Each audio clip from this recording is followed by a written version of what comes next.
I'm intimately familiar with how certain communities are erased from AIDS history.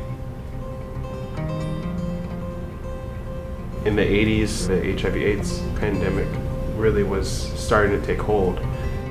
A lot of the origins of graffiti was happening in, the Bronx in New York in a time where public housing was being really divested from.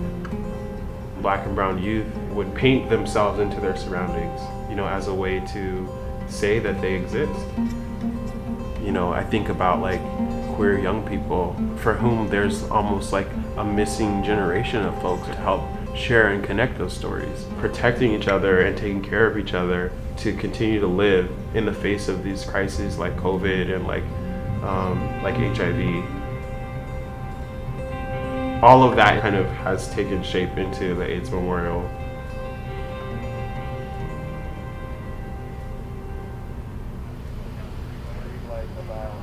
In working on this sculpture, you can't address the HIV/AIDS epidemic without addressing public housing, institutional racism, and all of these intersecting structural issues. How can you know your status? If you're constantly having to rehouse yourself, how can you educate? How can you participate in like public health awareness if your housing is not stable?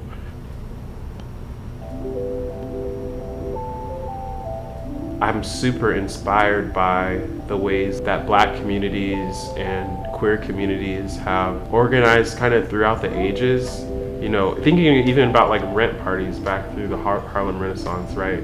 Black folks would like host these events so that they could cover their cost of their rent, And then you have Black music becoming this technology for gathering, soul records being sped up to create disco, to create the sound that became central to like queer space. The music kind of holds these stories and continues these stories. So the speakers are really like these time capsules. They've been in the raves, they've been in the discos, they've been in the house parties. They come from venues around Capitol Hill, and they've come together in this form to be a portal. The HIV plus and negative sign is such an interesting design, right? It's as if there are two types of people, HIV positive people and HIV negative people. When in reality, the impact of HIV and AIDS is not so binary.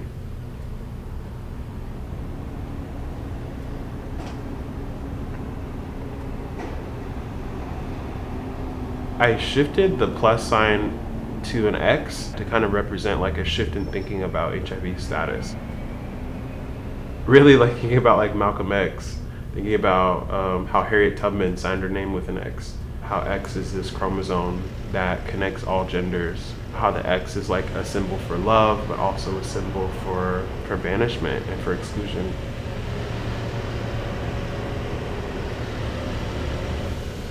A racist and homophobic government fought to pretend that not only did this disease not exist, but that people who were dying weren't worth protection and weren't worth saving.